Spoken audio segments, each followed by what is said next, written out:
Car में बैठे आदमी का विरोधाभास। कोई भी आपकी संपत्ति से इतना प्रभावित नहीं है जितना आप खुद हैं। वैलेट होने का सबसे बड़ा फायदा यह है कि आपको सबसे बढ़िया कारें चलाने का मौका मिलता है। अतिथि फरारी, लैम्बोर्गिनी, रोल्स रॉयस चलाकर आए थे, एकदम कुलीन वर्ग।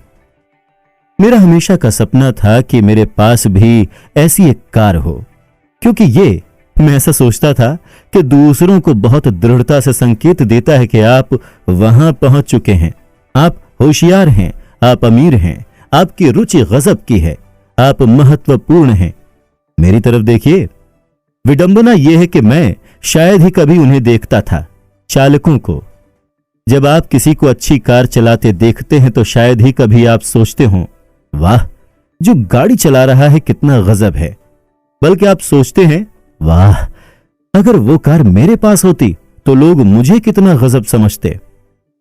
चाहे ये सबकॉन्शियस मन में हो या नहीं, लोग सोचते ऐसा ही हैं।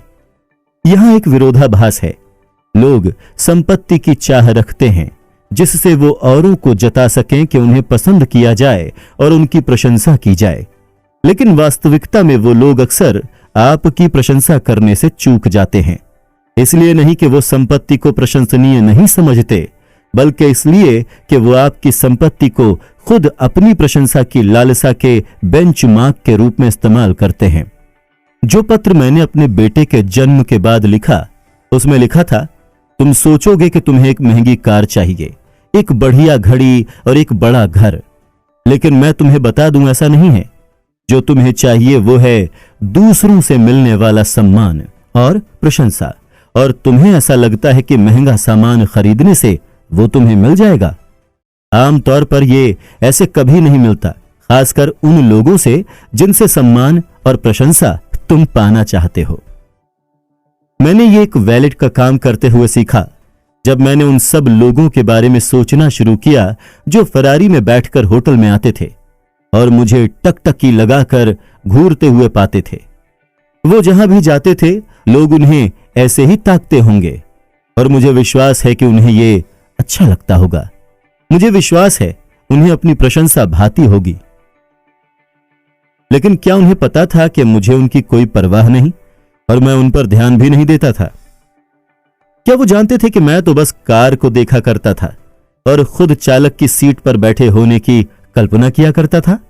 क्या उन्होंने ये सोचकर फरारी खरीदी कि इससे उन्हें प्रशस्ति प्राप्त होगी, बिना ये सोचे कि मैं और संभवतः अधिकतर दूसरे लोग जो उनकी कार से प्रभावित हैं, लेकिन उनके यानी कि चालक के बारे में वो पल भर के लिए नहीं सोचते? क्या ये अवधारणा उन बड़े घरों में रहने वालों पर भी लागू होती है? निश्चित रूप से। जवाहरात और कपड़े, हां, ये एक सटल रिकॉग्निशन है कि लोग अक्सर दूसरों से सम्मान और प्रशंसा पाने की कामना रखते हैं, और पैसों से बढ़िया सामान खरीदकर जितना आप उम्मीद करते हैं आपको उतना सम्मान और प्रशंसा नहीं मिलते। अगर आपका ध्येय सम्मान और प्रशंसा अर्जित करना है तो ध्यान रखिए कि आप ये किस प्रकार करते हैं। विनम्रता, दया और संवेदना से आपको अधिक सम्मान मिलेगा बजाय हॉर्स पावर के। फरारी को लेकर हमारी बात अभी खत्म नहीं हुई। तेज कारों के विरोधाभास के बारे में एक और कहानी अगले चैप्टर में है।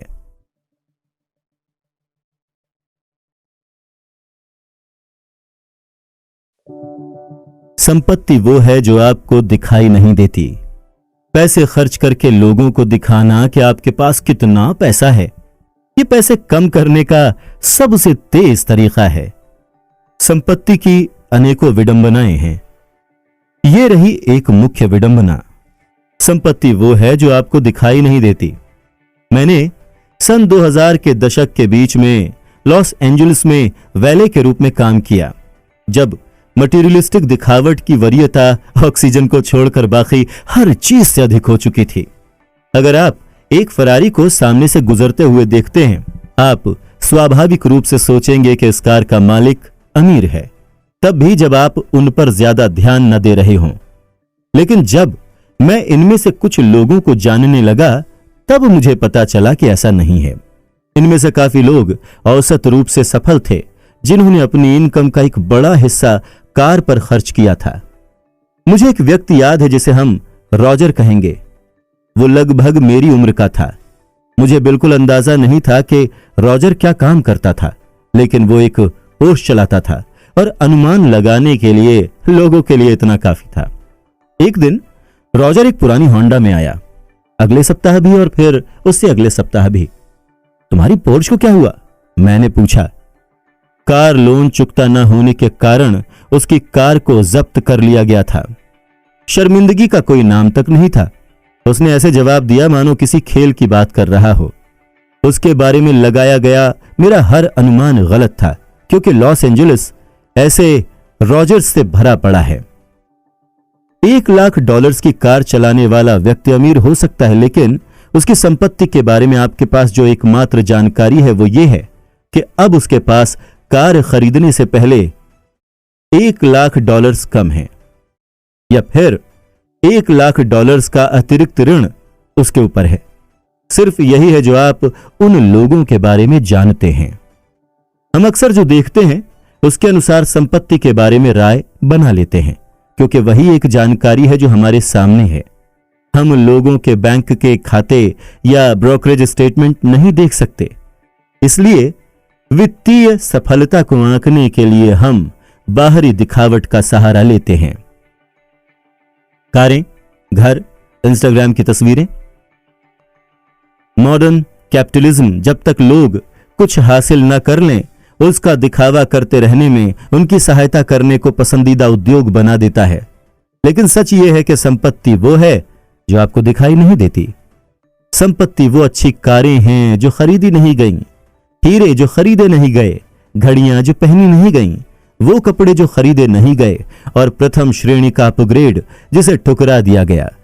संपत्ति का मतलब वो वित्तीय संपत्ति है जिसे अभी तक उस सामान से बदला नहीं गया जिसे आप देख सकते हैं।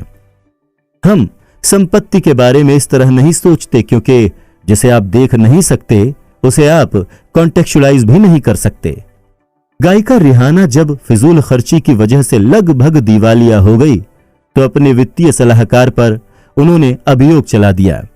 सलाहकार ने जवाब दिया, क्या उन्हें यह बताया जाना सच में जरूरी था कि अगर वो चीजों पर पैसा खर्च करेंगी तो उनके पास बस चीजें ही बचेंगी और पैसा नहीं? आपको इस बात पर हंसी आ सकती है, लेकिन इस सवाल का जवाब है हां। लोगों को यह बताना पड़ता है। अधिकतर लोग जब ये कहते हैं कि वो करोड़पति बनना चाहते हैं, असल में उनके कहने का मतलब यह होता है, मैं $1 करोड़ खर्च करना चाहूंगा, और यह करोड़पति होने का ठीक विपरीत है। इन्वेस्टर बिल मैन ने एक बार लिखा, अमीर महसूस करने का इससे आसान तरीका कोई नहीं कि बढ़िया चीजों पर बहुत सा पैसा खर्च किया जाए, लेकिन अमीर बनने का तरीका यह है कि आप वो पैसा खर्च करें जो आपके पास है, न कि वो पैसा जो आपके पास है ही नहीं। बस ये इतना ही सरल है। यह बेहतरीन सलाह है, लेकिन ज्यादा दूर तक काम नहीं आ सकती। समृद्ध होने का एकमात्र तरीका यह है कि जो पैसा आपके पास है उसे खर्च न किया जाए। यह न सिर्फ संपत्ति एक्यूमुलेट करने का एकमात्र तरीका है, बल्कि संपत्ति की परिभाषा भी है। हमें इस बात का ध्यान रखना चाहिए कि हम समृद्ध और अमीर होने के बीच का अंतर समझ सकें। यह शब्दार्थ विज्ञान से अधिक है, और यह अंतर न समझ पाना संपत्ति संबंधी अनेक बुरे निर्णयों का स्रोत है। अमीरी एक वर्तमान आय है। $1,00,000 की कार चला रहा कोई व्यक्ति निश्चित ही अमीर है, क्योंकि अगर उन्होंने वो कार ऋण लेकर भी खरीदी हो, मासिक भुगतान के लिए भी एक निश्चित राशि की आवश्यकता होती है। उन लोगों के लिए भी यही कहा जाएगा जो बड़े घरों में रहते हैं। अमीर लोगों को पहचानना मुश्किल नहीं है। वो अपने आप को दिखाने की कोशिश में हद से बाहर चले जाया करते हैं, लेकिन संपत्ति छिपी रहती है। ये वो आय है जो खर्च नहीं की गई। संपत्ति वो विकल्प है जिसे अभी चुना नहीं गया, जिससे बाद में कुछ खरीदा जा सके। इसका मूल्य आपको विकल्प, फ्लेक्सिबिलिटी और विकास प्रदान करने में है, जिससे आप एक दिन उससे अधिक सामान खरीद सकें जितना आप आज कर सकते हैं। डाइट और व्यायाम एक बढ़िया एनालॉजी प्रदान करते हैं। वजन घटाना बहुत ही कठिन काम है उनके लिए भी जो जोरदार व्यायाम करते हैं। अपनी किताब बिल बॉडी में बिल ब्राइसन स्पष्ट करते हैं कि आखिर ऐसा क्यों है। अमेरिका में हुए शोध में पाया गया कि लोग व्यायाम के दौरान घटाई कैलोरी का लगभग 4 गुना अधिक एस्टिमेट करते हैं। फिर औसत रूप से जितनी कैलोरी उन्होंने घटाई लगभग उसकी 2 गुना कैलोरी का सेवन करते हैं। अब सच यह है कि बहुत ज्यादा खाना खाकर आप आसानी से अधिकतर व्यायाम का नाश कर सकते हैं और हम में से अधिकतर लोग करते भी हैं। व्यायाम ठीक अमीर होने जैसा है। आप सोचते हैं मैंने मेहनत कर ली, अब मुझे एक स्वादिष्ट भोज का आनंद उठाना चाहिए। संपत्ति का मतलब उस स्वादिष्ट भोज को ठुकराना और कुल कैलोरी को घटाना है। यह कठिन है और इसके लिए आत्मनियंत्रण चाहिए, लेकिन ऐसा करने से आप क्या कर सकते हैं और क्या चुनते हैं, इन दोनों के बीच एक अंतर निर्मित हो जाता है और समय के साथ आपको लाभ देता है। हममें से अधिकतर लोगों के लिए समस्या यह है कि अमीर आदर्श व्यक्ति ढूंढना आसान है, समृद्ध आदर्श ढूंढना कठिन है, क्योंकि परिभाषा के अनुसार उनकी सफलता छिपी रहती है। हां, ऐसे समृद्ध लोग भी हैं जो काफी पैसा भी खर्च करते हैं, लेकिन उन मामलों में भी हम जो देखते हैं वो उनकी अमीरी है, संपत्ति नहीं। हम देखते हैं कि वो कौन सी कारें खरीद रहे हैं और अपने बच्चों को कौन से स्कूल में भेज रहे हैं। हम उनकी बचत, रिटायरमेंट खाते या निवेश पोर्टफोलियो नहीं देखते। हम वो घर देखते हैं जो उन्होंने खरीदे, वो घर नहीं जो वो थोड़ा और जोर लगाकर खरीद सकते थे। मुझे लगता है यहां पर खतरा यह है कि अधिकतर लोग अपने मन में समृद्ध होने की कामना रखते हैं। वो आजादी और फ्लेक्सिबिलिटी चाहते हैं जो आपको उस फाइनेंशियल एसेट से मिलती है जो आपने खर्च नहीं की। लेकिन यह बात हमारे अंदर इतनी गहराई से बसी हुई है कि पैसा होने का मतलब पैसा खर्च करना है कि हम उस नियंत्रण को देख ही नहीं पाते जो वास्तव में समृद्ध होने के लिए चाहिए। और क्योंकि हम उसे देख नहीं सकते तो उससे कुछ सीखना भी कठिन है। लोग दूसरों का अनुसरण करके अच्छी तरह सीखते हैं, लेकिन संपत्ति का गुप्त स्वभाव दूसरों को देखकर उनके तौर तरीकों को सीखना मुश्किल बना देता है। रोनाल्ड रीड की मृत्यु के बाद वो बहुत से लोगों के वित्तीय आदर्श बन गए। मीडिया ने उनकी खूब प्रशंसा की और सोशल मीडिया पर भी उनके लिए काफी प्रेम दर्शाया गया। लेकिन जब वो जीवित थे तो किसी के वित्तीय आदर्श नहीं थे, क्योंकि उनकी संपत्ति की हर एक पाई छुपी हुई थी, उनसे भी जो उन्हें जानते थे। अब जरा सोचिए, अगर आपने कभी महान लेखकों की किताबें न पढ़ी हों तो खुद लिखना सीखना कितना कठिन होगा। कौन आपकी प्रेरणा होगा, किसकी आप प्रशंसा करेंगे, किसकी बारीकियों वाली सलाह को आप मानेंगे। ऐसे तो वो काम जो पहले से कठिन है और अधिक कठिन हो जाएगा। जो आप देख नहीं सकते उससे सीखना बहुत मुश्किल है, जिससे पता चलता है कि अधिकतर लोगों के लिए संपत्ति निर्मित करना इतना कठिन क्यों है। संसार ऐसे लोगों से भरा पड़ा है जो दिखने में भले ही मॉडेस्ट हों लेकिन वास्तव में समृद्ध हैं, और ऐसे लोगों से भी जो अमीर नजर आते हैं लेकिन दिवालिया होने की कगार पर हैं। और यह हमेशा ध्यान में रखना जरूरी है जब आप दूसरों की सफलता को आंक रहे हों या फिर खुद अपना गोल सेट कर रहे हों। अगर संपत्ति वो है जिसे आप खर्च नहीं करते तो फिर उसके होने का फायदा ही क्या। चलिए, मैं आपको पैसे बचाने के लिए राजी करता हूं।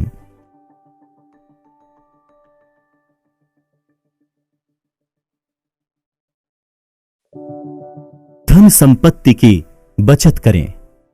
आपके नियंत्रण में सिर्फ एक ही कारक है और वो उसे उत्पन्न कर सकता है जो सबसे महत्वपूर्ण है ना अद्भुत। चलिए, मैं आपको पैसे बचाने के लिए राजी करता हूं। इसमें ज्यादा देर नहीं लगेगी, लेकिन ये एक अजीब काम है ना। क्या पैसे बचाने के लिए लोगों को मनाना पड़ता है? मेरा मानना है हां, बहुत से लोगों को मनाना पड़ता है।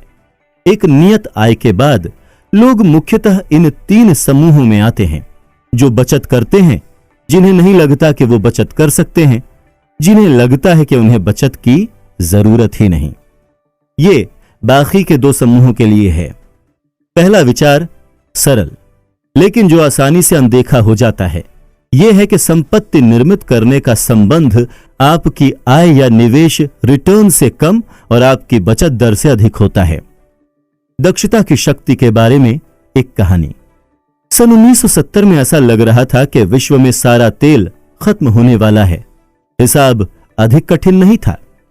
ग्लोबल इकोनॉमी में तेल की खपत बहुत अधिक थी। ग्लोबल इकोनॉमी विकसित हो रही थी और जितना तेल हम खुदाई करके निकाल सकते थे वो कम पड़ रहा था। शुक्र है कि तेल का खात्मा नहीं हुआ, लेकिन ऐसा इसलिए नहीं कि हमें अधिक तेल मिल गया या फिर हमने बेहतर ढंग से तेल की खुदाई करना सीख लिया। तेल संकट पर विजय पाने का सबसे बड़ा कारण यह था कि हमने ऐसी कारें, फैक्ट्रियां और घर बनाना शुरू कर दिए जो पहले की तुलना में अधिक एनर्जी एफिशिएंट थे। यूनाइटेड स्टेट्स सन 1950 के मुकाबले अब प्रति डॉलर 60% कम ऊर्जा का इस्तेमाल करता है। सड़क पर चलने वाली सभी गाड़ियों का औसत मील प्रति गैलन 1975 से अब तक दोगुना हो चुका है। सन 1989 की फोर्ड टॉरस सिडान का औसत 18 एमपीजी था। सन 2019 की शेवी सबर्बन, जो बहुत अधिक बड़ी है, उसका औसत 18.1 एमपीजी है। विश्व ने अपनी ऊर्जा संपत्ति, ऊर्जा को बढ़ाकर विकसित नहीं की, बल्कि अपनी ऊर्जा की खपत को घटाकर की। यूएस का तेल और गैस उत्पादन सन 1975 से 65% बढ़ चुका है, जबकि उस ऊर्जा के साथ हम जो कर सकते हैं, कंजर्वेशन और एफिशिएंसी, उसके दोगुना हो चुके हैं। इसलिए यह देखना आसान है कि क्या अधिक महत्वपूर्ण रहा है।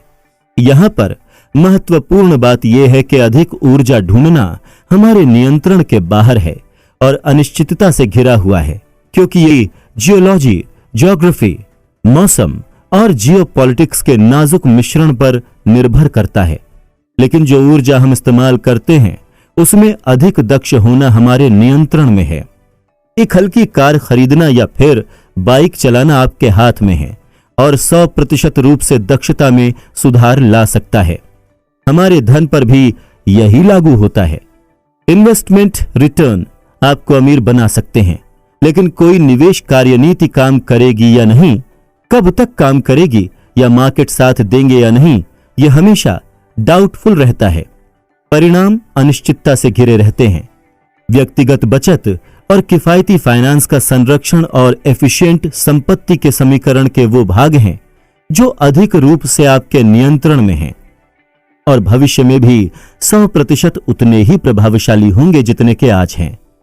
अगर आप सोचते हैं कि संपत्ति विकसित करने के लिए और अधिक धन और निवेश प्रतिफल की आवश्यकता होगी, आप उतने ही निराशावादी बन जाएंगे जितने के सन 1970 में वो ऊर्जा के अंत में विश्वास करने वाले थे। आगे बढ़ने का पथ कठिन और आपके नियंत्रण से बाहर नजर आएगा। अगर आप इसे अपनी किफायत और एफिशिएंसी से संचालित होता देखेंगे तो आपको अपनी नियति साफ नजर आएगी। संपत्ति बस संचित अवशेष है जो आपके खर्च के बाद बचती है, और क्योंकि आप बिना ऊंची आय के भी संपत्ति विकसित कर सकते हैं, लेकिन बिना उच्च बचत दर के संपत्ति जोड़ने का कोई मौका नहीं रखते, ये बिल्कुल स्पष्ट है कि क्या अधिक महत्व रखता है। महत्वपूर्ण रूप से संपत्ति का मूल्य आपकी आवश्यकताओं के रिलेटिव है। मान लीजिए आपकी और मेरी शुद्ध संपत्ति बराबर है, और मान लीजिए कि आप मुझसे बेहतर निवेशक हैं। मैं 8% वार्षिक प्रतिफल कमा सकता हूं और आप 12% तक कमा सकते हैं, लेकिन मैं अपनी संपत्ति को लेकर अधिक एफिशिएंट हूं। कहिए कि मुझे एक सुखी जीवन बिताने के लिए उसमें से बस आधे पैसों की जरूरत है, जबकि आपकी जीवन शैली आपकी बढ़ती संपत्ति के साथ उससे मेल खाती रहती है। मैं आपसे अधिक समृद्ध रहूंगा, बावजूद इसके कि मैं आपसे खराब निवेशक हूं। मुझे अपने निवेश से कम प्रतिफल के बावजूद अधिक लाभ मिलेगा। आय के लिए भी यही लागू होता है। कम संपत्ति के साथ खुश रहना सीखने से आप क्या चाहते हैं और आपके पास क्या है, उसके बीच का एक अंतर निर्मित हो जाता है, ठीक वैसे ही जैसे आपका वेतन बढ़ने से होता है, लेकिन उससे आसान तरीके से और आपके अधिक नियंत्रण में। एक उच्च बचत आय का मतलब यह भी है कि आपका खर्च सामान्य से कम होगा, और कम खर्च का मतलब है कि आपकी बचत अधिक होगी तब की तुलना में जब आप अधिक पैसा खर्च करें। अब इसे इस संदर्भ में समझिए कि वार्षिक निवेश के 0.1% बेहतर प्रदर्शन को प्राप्त करने के लिए कितना समय और प्रयत्न लगता है। लाखों घंटों का अनुसंधान, व्यवसायियों द्वारा करोड़ों डॉलर का प्रयास, और यह समझना बहुत ही आसान है कि प्रभावी रूप से क्या अधिक महत्वपूर्ण और अनुकरण करने योग्य है।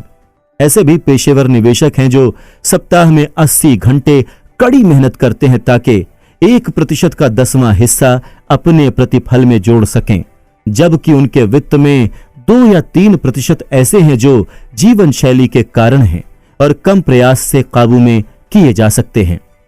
बड़े निवेश प्रतिफल और अच्छी आय अद्भुत हैं जब उन्हें प्राप्त किया जा सके, और कुछ लोग उन्हें प्राप्त कर सकते हैं। लेकिन यह तथ्य के फाइनेंस इक्वेशन के एक ओर इतना अधिक प्रयत्न और दूसरी ओर बहुत कम अधिकतर लोगों के लिए एक अवसर है। आय के एक निश्चित स्तर के बाद आपको बस वो चाहिए जो आपके अहंकार के नीचे हो। मूलभूत चीजों की आवश्यकता सबको होती है। जब वो पूरी हो जाती है, आरामदेह मूलभूत आवश्यकताओं का एक और स्तर होता है, और उसके बाद वो मूलभूत आवश्यकताएं होती हैं जो आरामदेह, मनोरंजक और शिक्षात्मक भी हों।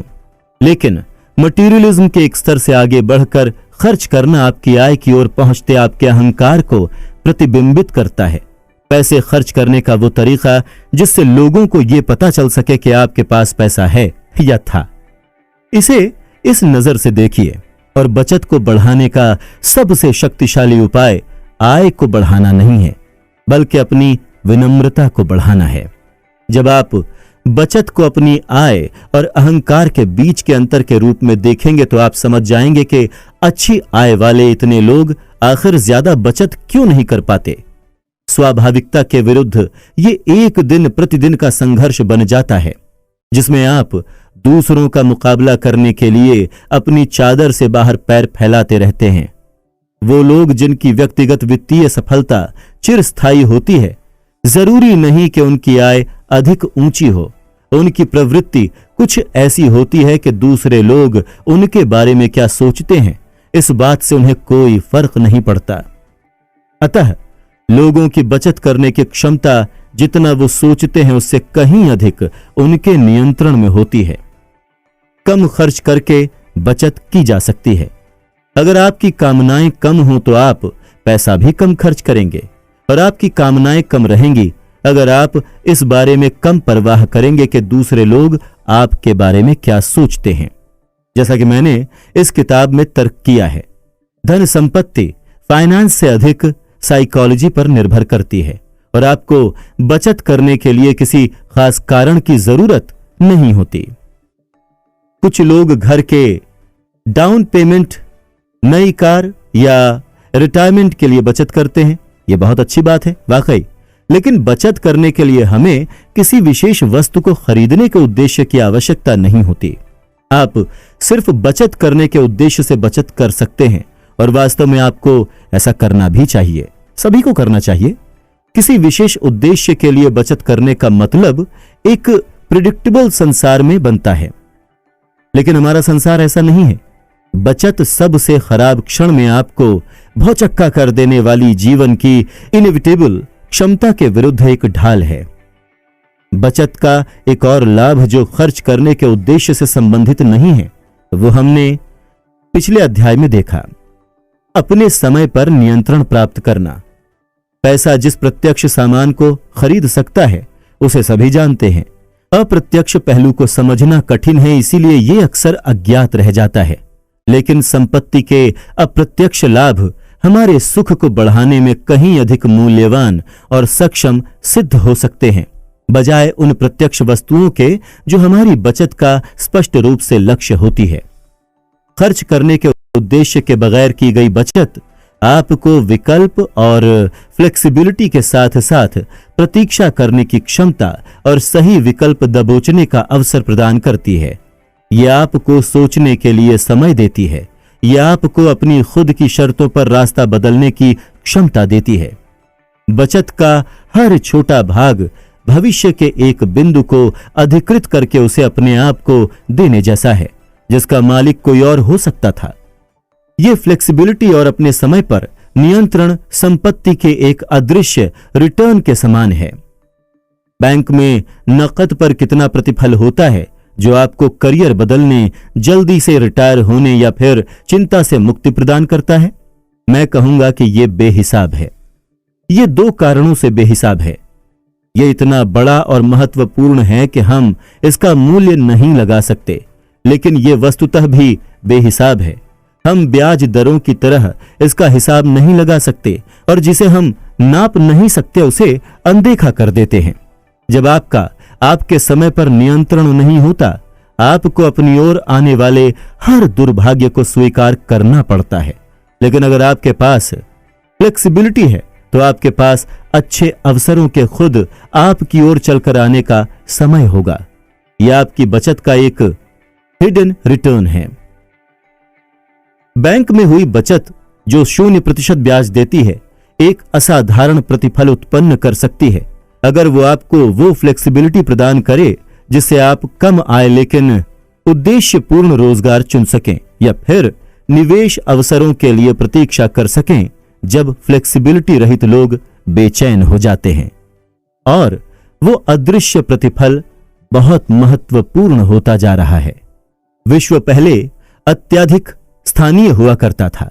इतिहासकार रॉबर्ट गार्डन के अनुसार कुछ 100 वर्षों पहले तक 75% अमेरिकियों के पास न तो टेलीफोन थे और न ही नियमित मेल सेवा। इसके कारण प्रतिस्पर्धा अत्यधिक स्थानीय हुआ करती थी। औसत बुद्धिमत्ता वाला कोई कर्मी अपने कस्बे में सर्वश्रेष्ठ हो सकता था और उन्हें सर्वश्रेष्ठ समझा भी जाता था, क्योंकि उन्हें दूसरे कस्बे में किसी अधिक होशियार कर्मी के साथ मुकाबला नहीं करना पड़ता था। ये अब बदल चुका है। एक अत्यधिक संयुक्त विश्व का मतलब है कि वो प्रतिभा का सागर जिसमें आप प्रतियोगिता करते हैं, वो आपके कस्बे में सैकड़ों और हजारों से विश्व भर में फैले लाखों करोड़ों में पहुंच चुका है। ये विशेषकर उन रोजगारों के लिए एकदम सच है जो आपकी मांसपेशियों के बजाय आपके दिमाग पर निर्भर करते हैं। टीचिंग, मार्केटिंग, विश्लेषण, कंसल्टिंग, लेखांकन, प्रोग्रामिंग, पत्रकारिता और यहां तक कि औषधि भी वैश्विक प्रतिभा सागर में स्पर्धा करते हैं। और अधिक क्षेत्र इस वर्ग के अंतर्गत आते जाएंगे जैसे जैसे डिजिटाइजेशन वैश्विक सीमाओं को मिटाता जाएगा, जैसे सॉफ्टवेयर विश्व को खा रहा है। वेंचर कैपिटलिस्ट मार्क एंडरसन ने कुछ इस तरह से इसका वर्णन किया है। जैसे जैसे आपकी प्रतिस्पर्धा की सीमा विस्तृत होती जा रही है, एक प्रश्न जो आपको खुद से पूछना चाहिए वो ये है, मैं कैसे दूसरों से बेहतर हूं? मैं होशियार हूं? इस सवाल का एक बहुत ही खराब जवाब है, क्योंकि दुनिया में बहुत से होशियार लोग हैं। प्रतिवर्ष लगभग 600 लोग सैट्स में सफल होते हैं, अन्य 7000 लगभग उसके नजदीक आते हैं। एक ग्लोबलाइज्ड वर्ल्ड में जहां विजेताओं को सब कुछ मिलता है, ये लोग आपके सीधे प्रतिद्वंदी हैं। बुद्धिमत्ता इस विश्व में इतना रिलायबल लाभ नहीं है जो इतना जुड़ चुका है, लेकिन फ्लेक्सिबिलिटी है। एक ऐसे विश्व में जहां बुद्धिमत्ता अत्यधिक संयुक्त है और बहुत से पुराने तकनीकी कौशल ऑटोमेट हो चुके हैं, कॉम्पिटिटिव लाभ सूक्ष्म और व्यवहार कुशल को मिलता है, जैसे कम्युनिकेशन, संवेदना और शायद सबसे अधिक फ्लेक्सिबिलिटी। अगर आप में फ्लेक्सिबिलिटी है, आप अच्छे अवसरों की प्रतीक्षा कर सकते हैं, अपने करियर में भी और निवेश में भी। आपके लिए आवश्यकता अनुसार एक नया कौशल सीखने की संभावना अधिक होगी। आपके मन में उन प्रतिद्वंदियों के साथ होड़ करने की चाह कम होगी जो वो कर सकते हैं, जो आप नहीं कर सकते, और आपके पास अपनी खुद की गति के अनुसार अपनी अभिलाषा और स्थान ढूंढने की अधिक छूट होगी।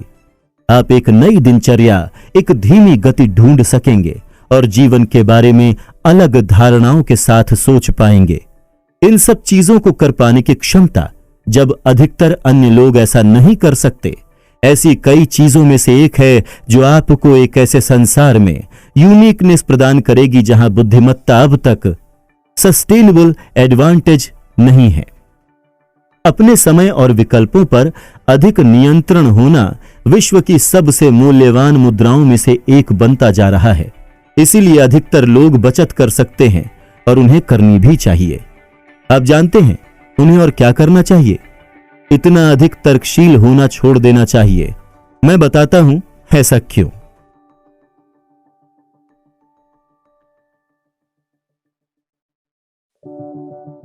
Reasonable, rational. अधिक यथोचित होने का उद्देश्य रूखेपन से तर्कसंगत होने के प्रयास से बेहतर कार्य करता है। आप कोई स्प्रेडशीट नहीं है, आप एक इंसान हैं, एक पेचीदा भावुक इंसान। यह समझने में मुझे जरा सा समय लगा, लेकिन जब समझ में आया तो मैं जान गया कि यह फाइनेंस का सबसे महत्वपूर्ण भाग है। और इसके साथ एक और चीज जो बहुत महत्वपूर्ण है लेकिन अनदेखी रह जाती है, फाइनेंशियल डिसीजंस लेते समय रूखेपन से रेशनल होने का उद्देश्य न रखें। सिर्फ पर्याप्त रूप से रीजनेबल होने का प्रयत्न करें। रीजनेबल अधिक वास्तविक है, अधिक रियलिस्टिक है और इसका आप लॉन्ग रन तक अनुसरण कर सकते हैं, जो मनी मैनेजमेंट में सबसे महत्वपूर्ण है।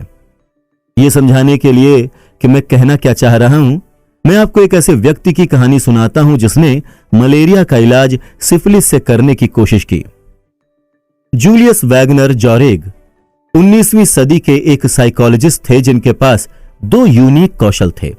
वो पैटर्न को पहचानने में बहुत अच्छे थे और जिसे दूसरे मूर्खतापूर्ण समझते थे वो उसे बोल्ड कहते थे। उनकी विशेषता सीवियर न्यूरोफिलिस के मरीज थे, जो उस समय एक जानलेवा रोग हुआ करता था जिसका कोई भी ज्ञात इलाज नहीं था। उन्होंने एक पैटर्न देखना शुरू किया। सिफिलिस के वो मरीज जिन्हें किसी अन्य अनरिलेटेड बीमारी के कारण लंबे समय तक फीवर भी आता था, वो ठीक हो जाते थे। वैगनर जॉरेग ने अनुमान लगाया कि ये एक ऐसे अंतर्ज्ञान के कारण है जो सदियों से हमारे पास रहा है लेकिन जिसे डॉक्टर भली भांति समझ नहीं पाए। फीवर शारीरिक इन्फेक्शन से लड़ने में अहम भूमिका निभाता है। इसीलिए वो इस लॉजिकल कंक्लूजन पर पहुंचे। 1900 के दशक की शुरुआत में वैगनर जॉरेग ने मरीजों को टाइफाइड, मलेरिया और स्मॉल पॉक्स के कम प्रबलता वाले इंजेक्शन देना शुरू कर दिया, जिससे उन्हें इतना तेज बुखार आ गया जो उनके सिफिलिस को खत्म कर दे। यह उतना ही खतरनाक था जितना सुनाई पड़ता है। इस इलाज से उनके कुछ मरीजों की मृत्यु हो गई। अंततः वो मलेरिया के एक वीक रूप के इंजेक्शन का इस्तेमाल करने लगे, क्योंकि कुछ दिन के भयंकर फीवर के बाद इसे कुनैन से ठीक किया जा सकता था। कुछ दुखद प्रयत्न त्रुटि विधि के बाद उनका परीक्षण काम करने लगा। वैगनर जॉरेग ने सूचित किया कि 10 में से 6 सिफिलिस मरीज मलेरियोथेरेपी से ठीक हो गए, 10 में से 3 मरीजों की तुलना में जिन्हें इलाज नहीं मिला था। उन्होंने सन 1927 में औषधि में नोबेल पुरस्कार जीता। अब संस्था के अनुसार वो मुख्य कार्य जो वैगनर जॉरेग ने अपने पूरे कार्यकाल में किया, वो फीवर को प्रवृत्त करके एक मानसिक रोग का इलाज करने का प्रयत्न था। शुक्र है पेनिसिलिन ने अंततः सिफिलिस के लिए मलेरियोथेरेपी को आउटडेटेड कर दिया, लेकिन वैगनर जॉरेग इतिहास में ऐसे एकमात्र डॉक्टर हैं जिन्होंने न सिर्फ संक्रमण से लड़ने में फीवर की भूमिका को पहचाना बल्कि इसे उपचार के रूप में प्रिस्क्राइब भी किया। फीवर से लोग हमेशा से डरते आए हैं क्योंकि यह रहस्यमयी होता है। प्राचीन रोम के लोग देवी फेब्रिस की पूजा किया करते थे, जो लोगों की फीवर से रक्षा करती थीं। उन्हें मनाने के लिए मंदिरों में तावीज रखे जाते थे, इस उम्मीद के साथ कि फीवर से बचा जा सके। लेकिन वैगनर जॉरेग ने कुछ और ही पाया। फीवर एक्सीडेंटल उपद्रव नहीं है, वो बॉडी की रिकवरी में अहम भूमिका निभाता है। संक्रमण से लड़ने में फीवर की उपयोगिता का अब हमारे पास बेहतर और अधिक वैज्ञानिक प्रमाण है। शरीर के तापमान में 1 डिग्री की वृद्धि से भी कुछ वायरस की प्रतिकृति दर 200 गुना कम हो जाती है। एक NIH लेख के अनुसार अनेकों जांचकर्ताओं ने पाया है कि वो मरीज जिन्हें ज्वर आता है उनके नतीजे बेहतर होते हैं। सिएटल चिल्ड्रंस हॉस्पिटल की वेबसाइट पर माता पिता को शिक्षित करने के लिए एक सेक्शन है जिससे वो अपने बच्चों के शरीर के तापमान के थोड़ा सा बढ़ने पर घबराए नहीं। फीवर शरीर के इम्यून सिस्टम को चालू कर देता है। वो शरीर को संक्रमण से लड़ने में सहायता करता है। 100 से 104 फ़ारेनहाइट तक का बुखार बीमार बच्चों के लिए अच्छा होता है, लेकिन यहां आकर वास्तविकता विज्ञान के आड़े आ जाती है। फीवर को पूरे विश्व भर में खराब माना जाता है। टाइलेनॉल जैसी दवाइयां देकर फीवर के आते ही उसे कम करने की कोशिश की जाती है। लाखों वर्षों की इवोल्यूशन डिफेंस मैकेनिज्म के बावजूद कोई भी माता पिता, मरीज, कुछ डॉक्टर और कोई भी दवाई की कंपनी फीवर को दुर्गति के अलावा किसी और रूप में नहीं देखते, जिससे हर हाल में छुटकारा पाना जरूरी है। ये विचार ज्ञात विज्ञान के साथ मेल नहीं खाते। एक स्टडी बिल्कुल ब्लंट थी। आईसीयू में फीवर का इलाज सामान्य है और संभवतः एविडेंस बेस्ड अभ्यास के बजाय हठ धर्मिता से संबंध रखता है। Centre for the history of medicine के निदेशक हॉवर्ड मार्कल ने एक बार फीवर के भय के बारे में कहा था, ये सांस्कृतिक प्रथाएं हैं जो उतनी ही तेजी से फैलती हैं जितना उनके पीछे के इन्फेक्शियस रोग। ऐसा क्यों है? अगर फीवर लाभदायक होता है, हम यूनिवर्सली उससे लड़ते क्यों हैं? मुझे नहीं लगता कि यह समझना कॉम्प्लिकेटेड है। फीवर कष्टदायक होता है और लोग कष्ट नहीं झेलना चाहते, बस इतना ही। एक डॉक्टर का उद्देश्य सिर्फ बीमारी का इलाज करना नहीं होता, बल्कि मरीज के लिए जो रीजनेबल और टॉलरेबल हो, उसकी सीमाओं के अनुसार बीमारी का इलाज करना होता है। संक्रमण का मुकाबला करने में फीवर से थोड़ा लाभ मिल सकता है, लेकिन वो काफी तकलीफ भी पहुंचाता है, और मैं डॉक्टर के पास इसलिए जाता हूं कि यह तकलीफ कम हो। कंबल के अंदर ठिठुरते हुए मैं ऐसे किसी शोध की परवाह नहीं कर सकता। अगर आपके पास ऐसी कोई गोली है जो इस बुखार को कम कर सके तो फौरन दे दीजिए। अगर आपको कोई संक्रमण है तो फीवर आने की चाह रखना रेशनल हो सकता है, लेकिन रीजनेबल नहीं। इस फिलॉसफी के रीजनेबल होने के बजाय रेशनल होने का प्रयास करना कोई संपत्ति संबंधी निर्णय लेते समय अधिक से अधिक लोगों को ध्यान में रखना चाहिए।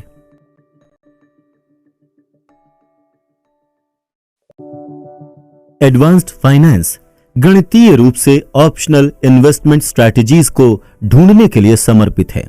मेरा अपना मत यह है कि वास्तविक संसार में लोगों को गणितीय रूप से ऑप्शनल कार्यनीति की आवश्यकता नहीं होती। उन्हें वो कार्यनीति चाहिए होती है जो उन्हें रात में चैन की नींद सोने दे। हैरी मार्कोविट्ज ने जोखिम और प्रतिफल के बीच का गणितीय लेन देन खोजने के लिए नोबेल पुरस्कार जीता। उनसे एक बार पूछा गया कि वो अपना खुद का पैसा कैसे निवेश करते थे, और उन्होंने सन 1950 में अपने पोर्टफोलियो के एलोकेशन का ऐसे वर्णन किया जब उनके मॉडल पहली बार विकसित हुए थे। मैंने अपनी व्यथा की कल्पना की कि अगर स्टॉक मार्केट ऊपर जाए और मैं उसमें ना रहूं, या फिर अगर वो बहुत अधिक नीचे चला जाए और मैं पूरी तरह से उसमें रहूं।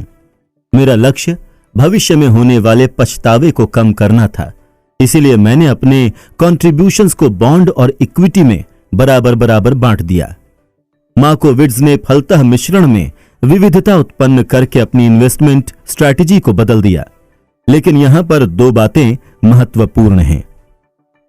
पहली यह कि भविष्य में होने वाले पछतावे को कम करने को कागज पर रेशनल ठहराना कठिन है, लेकिन वास्तविक जीवन में उचित ठहराना आसान है। एक तर्कशील निवेशक संख्यात्मक तथ्यों के आधार पर निर्णय लेता है।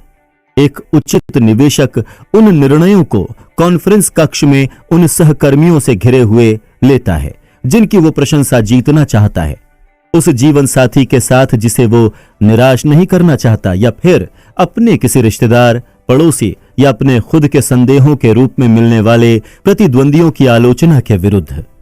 निवेश का एक सामाजिक पहलू भी होता है जो सिर्फ फाइनेंशियल लेंस के द्वारा देखने पर अनदेखा रह जाता है।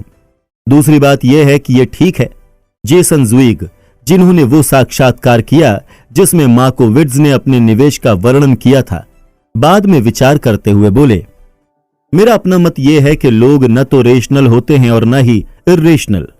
हम मनुष्य हैं, जितनी जरूरत हो हम उससे अधिक जोर डालकर सोचना नहीं चाहते, और हमारे ध्यान पर निरंतर मांगे रहती हैं। इस नजरिए से देखा जाए तो इसमें आश्चर्य की कोई बात भी नहीं है कि आधुनिक पोर्टफोलियो सिद्धांत के अन्वेषक ने अपना खुद का शुरुआती पोर्टफोलियो अपने रिसर्च पर बिना अधिक ध्यान दिए बनाया। इसमें भी कोई आश्चर्य नहीं है कि बाद में उन्होंने इसे ठीक कर दिया। मार्कोविट्ज न तो रेशनल हैं और न ही इर्रेशनल, वो उचित हैं। फाइनेंस में जो बात अक्सर अनदेखी रह जाती है वो ये कि तकनीकी रूप से सही होकर भी कुछ कॉन्टेक्चुअली निरर्थक हो सकता है। सन 2008 में येल के 2 रिसर्चर्स ने एक शोध प्रकाशित किया जिसके अनुसार युवा बचतकर्ताओं को स्टॉक खरीदते समय अपने रिटायरमेंट अकाउंट्स को 2 से 1 के मार्जिन से बढ़ाना चाहिए। अपनी संपत्ति के हर $1 के लिए $2 का डेट। यह दर्शाता है कि उम्र बढ़ने के साथ साथ निवेशकों का ये लेवरेज कम होता जाता है, जिसके कारण एक युवा बचतकर्ता अधिक जोखिम उठा सकता है और मार्केट की भीषण उथल पुथल को झेल सकता है और उम्र बढ़ने पर यह कम हो जाता है। अगर इस लाभ का इस्तेमाल करके भी आप युवावस्था में पूरी तरह से बर्बाद हो जाएं, यदि आप 2 से 1 का मार्जिन लेकर चल रहे हैं तो मार्केट में 50% गिरावट आपके पास कुछ नहीं छोड़ेगी। रिसर्चर्स ने दर्शाया कि फिर भी लॉन्ग रन में बचतकर्ता अच्छा प्रदर्शन कर सकते हैं अगर वो बर्बाद होने के अगले ही दिन वापस उठ खड़े हों। योजना का अनुसरण करें और अपने 2 से 1 के खाते में बचत करते रहें। यह गणित कागज पर काम करता है। यह एक रेशनल स्ट्रैटेजी है, लेकिन यह लगभग बेतुके रूप से अनुचित है। कोई भी सामान्य व्यक्ति अपने रिटायरमेंट अकाउंट के पूरे 100% को हवा में जाते देख इतना अप्रभावित नहीं रह सकता कि अडिग रूप से कार्यनीति का पालन करता रहे। वो शायद हार मान लेंगे या कोई दूसरा विकल्प ढूंढेंगे और शायद अपने फाइनेंशियल एडवाइजर के विरुद्ध कार्यवाही करेंगे। अनुसंधानकर्ताओं ने तर्क दिया कि उनकी कार्यनीति का प्रयोग करते समय एक्सपेक्टेड रिटायरमेंट संपत्ति जीवन काल निधि की तुलना में 90% अधिक होगी। ये 100% कम उचित भी है। असल में अनुचित दिखने वाले निर्णयों का समर्थन करने का एक रेशनल कारण है। ये रहा, एक मान लेते हैं आपको अपने निवेश से काफी लगाव है। यह कोई रूढ़िवादी सलाह नहीं है। यह कहना निवेशकों के लिए सम्मान के तमगे जैसा है कि वो अपने निवेश को लेकर भावनाहीन हैं, क्योंकि ये रेशनल प्रतीत होता है। लेकिन अगर अपनी कार्यनीति और स्टॉक को लेकर भावनाओं की कमी इस संभावना को बढ़ाती है कि जब वो कठिन प्रतीत होंगे आप उनसे दूर हट जाएंगे। जो रेशनल सोच जैसा दिख रहा है वो लायबिलिटी बन जाएगा। उचित निवेशक जो अपनी तकनीकी रूप से इम्परफेक्ट स्ट्रैटेजीज से लगाव रखते हैं, उनके पास ये लाभ होता है कि उनकी अपनी स्ट्रैटेजीज के साथ टिके रहने की संभावना अधिक होती है। कुछ ऐसे फाइनेंशियल वेरिएबल कारक भी हैं जो शुरुआती वर्षों में किसी स्ट्रैटेजी से कमिटमेंट की तुलना में परफॉर्मेंस से अधिक कोरिलेट होते हैं। दोनों परफॉर्मेंस की मात्रा और समय के अंतराल में उसे वश में करने की संभावना। ऐतिहासिक रूप से यूएस मार्केट में पैसा बनाने की संभावना एक दिन के अंतराल में 50-50, एक वर्ष के अंतराल में 68%, 10 वर्षों के अंतराल में 88% और अब तक 20 वर्षों के अंतराल में 100% है। कुछ भी जो आपको इस खेल में बनाए रखे वो महत्वपूर्ण रूप से लाभदायक है। अगर आप वो करिए जो आपको पसंद हो तो एक खुशहाल जीवन की कुंजी के रूप में देखते हैं तो ये एक खाली फॉर्च्यून कुकी की सलाह जैसा लगेगा। अगर आप इसे ऐसी चीज के तौर पर देखते हैं जो सफलता को अपनी ओर मोड़ने की संभावना के लिए आवश्यक स्थिरता प्रदान करे, आप देख पाते हैं कि ये आपकी फाइनेंशियल स्ट्रैटेजी का सबसे महत्वपूर्ण भाग होना चाहिए। अगर आप एक ऐसी होनहार कंपनी में निवेश करते हैं जिसकी आपको कोई परवाह नहीं, जब सब अच्छा जा रहा हो तो आप लाभ उठा सकते हैं, लेकिन अगर अनअवॉइडेबल रूप से पासा पलट जाए तो आप अचानक ऐसी कंपनी के कारण घाटा झेल रहे होंगे जिसमें आपको कोई दिलचस्पी नहीं। ये एक दोहरा बोझ है और सबसे कम प्रतिरोध का रास्ता यह है कि कुछ और चुना जाए। अगर आप इस कंपनी को लेकर शुरू से ही उत्साहपूर्ण हैं, आपको उनका मिशन, प्रोडक्ट, टीम, विज्ञान या कुछ भी पसंद है, जब अनअवॉइडेबल बुरा समय आएगा और आप पैसा गंवा रहे होंगे या कंपनी को सहायता की आवश्यकता होगी, कम से कम इस बात से काम चल जाएगा कि आप किसी अर्थपूर्ण उद्यम का भाग होने जैसा अनुभव करेंगे। यह ऐसा आवश्यक मोटिवेशन हो सकता है जो आपको हार मानकर दूसरी ओर मुड़ने से रोकेगा।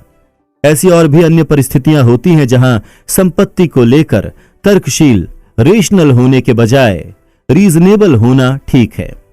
एक डॉक्यूमेंटेड होम बायस है जिसके अनुसार लोग जिस देश में रहते हैं वहीं की कंपनियों में निवेश को वरीयता देते हैं और पृथ्वी की बाकी 95% कंपनियों को वो अनदेखा कर देते हैं।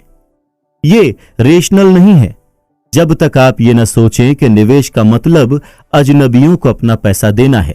अगर फैमिलियरिटी आपको उन अजनबियों को समर्थन देते रहने के लिए वो पहला कदम लेने में सहायता करता है तो ये रीजनेबल है। डे ट्रेडिंग और अलग अलग स्टॉक खरीदना अधिकतर निवेशकों के लिए रीजनेबल नहीं होता। संभावना भारी रूप से आपकी सफलता के विरुद्ध होती है, लेकिन ये दोनों छोटी मात्रा में रीजनेबल हैं अगर ये आपकी चाह पूरी करके आपके अन्य विविध निवेशों को बनाए रखते हैं। निवेशक जोश ब्राउन, जो विविध निवेश का समर्थन करने के साथ साथ विविध निवेश रखते भी हैं, उन्होंने एक बार बताया कि वो क्यों अलग अलग स्टॉक्स का समूह रखते हैं। मैं अलग अलग स्टॉक्स ये सोचकर नहीं खरीदता कि मैं इससे अल्फा उत्पन्न करूंगा या फिर अत्यधिक बेहतर प्रदर्शन करूंगा। मुझे बस स्टॉक से लगाव है, तब से जब मैं 20 वर्ष का था, और ये मेरा पैसा है तो मैं जो चाहूं वो कर सकता हूं। Quite reasonable. इकोनॉमी और स्टॉक मार्केट किस ओर अग्रसर हैं, इसे लेकर अधिकतर फोरकास्ट खराब हैं, लेकिन फोरकास्ट करना रीजनेबल है। सुबह उठकर खुद से यह कहना कठिन है कि मुझे कोई अंदाजा नहीं कि भविष्य में क्या होने वाला है। अगर यह सच भी हो, लेकिन मैं समझता हूं कि लोग यह अनुमान लगाने की कोशिश क्यों करते हैं कि अगले साल क्या होगा। यह मानव स्वभाव है, ये यथोचित है। वैंगार्ड के स्वर्गीय संस्थापक जैक बोगल ने अपना करियर कम लागत वाले पैसिव इंडेक्स निवेश को बढ़ावा देने के अभियान में बिताया। बहुत से लोगों को यह बात दिलचस्प लगी कि उनके बेटे ने अपना करियर एक्टिव हाई फी हेज फंड और म्यूचुअल फंड प्रबंधक के रूप में चुना। बोगल, जिनके अनुसार हाई फी अरिथमेटिक के सादे नियमों का उल्लंघन करते हैं, उन्होंने अपनी कुछ संपत्ति अपने बेटे के फंड में निवेश की। इसका क्या स्पष्टीकरण हो सकता है? कुछ चीजें हम पारिवारिक कारणों से करते हैं। बोगल ने द वॉल स्ट्रीट जर्नल को बताया, अगर ये कंसिस्टेंट नहीं है तो जीवन भी तो हमेशा कंसिस्टेंट नहीं होता। वाकई शायद ही कभी होता है।